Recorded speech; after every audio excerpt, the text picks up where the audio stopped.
आज हम topic discuss कर रहे हैं, आप इसे क्वाड्रेटिक पॉलिनोमियल भी ले सकते हो, सेकंड चैप्टर में भी ये ले सकते हो और आप फोर्थ चैप्टर में भी ले सकते हो। ये हमारा पॉलिनोमियल है, इक्वल टू दे दिया तो ये बन गई इक्वेशन।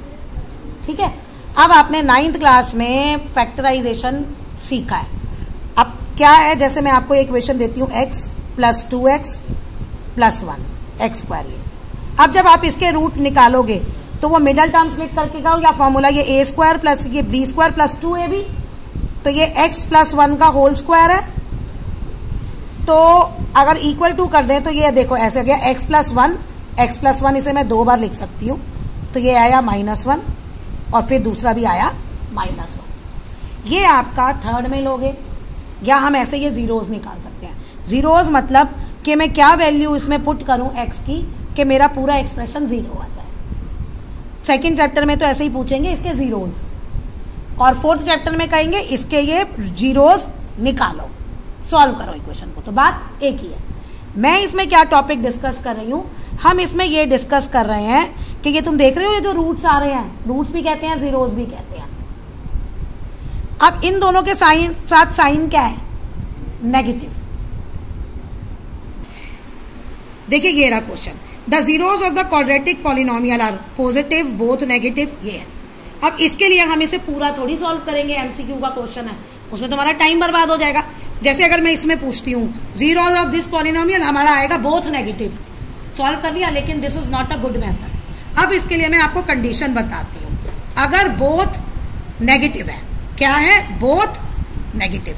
बोथ नेगेटिव में आपकी पहली कंडीशन ये है, पहले ए को चेक करो। अगर a ग्रेटर देन 0 है तो b आपका लेस देन 0 होना चाहिए, सॉरी, तब b भी आपका ग्रेटर देन 0 होना चाहिए और c भी आपका ग्रेटर देन 0 होना चाहिए। ये वाला केस, a के साथ कोफिशिएंट 1 है, a ग्रेटर देन 0 है, b भी ग्रेटर देन 0 है और c भी ग्रेटर देन 0 है, तो इसका क्या आंसर आएगा, बोथ नेगेटिव। ओके, एक और कंडीशन है, और अगर a आपका लेस देन 0 है तो b भी लेस देन 0 होगा और c भी लेस देन 0 होगा। ऐसे चेक करोगे आप। अब अगर दोनों के पॉजिटिव साइन है, दोनों के पॉजिटिव साइन है, तो आपका a ग्रेटर देन 0 है तो b लेस देन 0 होना चाहिए और c ग्रेटर देन 0। a से चेक करोगे, अगर a लेस देन 0 है तो b ग्रेटर देन 0 होना चाहिए, c लेस देन 0 होना चाहिए।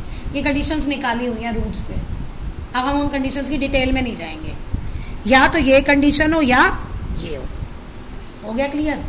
अब देखो, अगर a ग्रेटर देन 0 मैं लेती हूँ, x square greater than 0, b less than 0,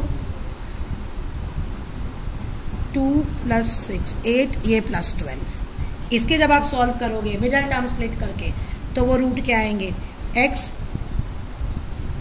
-6 x -2,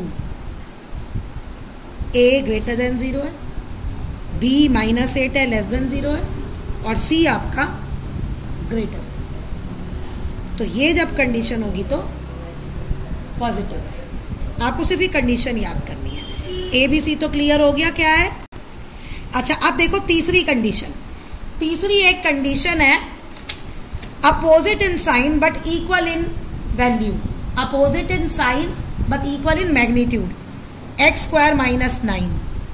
जब आप इसको मिडल टर्म वो करोगे तो ये x -3 x + 3 होगा, यानी एक x आया 3 और एक x आया equal in magnitude 3 but opposite in sign.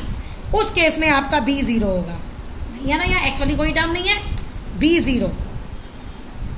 अब एक है opposite in sign but not equal in magnitude, एक प्लस का होगा और एक माइनस का होगा। उसके लिए आपकी कंडीशन होगी a ग्रेटर देन 0 हो और b c लेस देन 0, यानी a और c के साइन अपोजिट हो, b का कोई लेना देना नहीं है, a और c के साइन अपोजिट हो।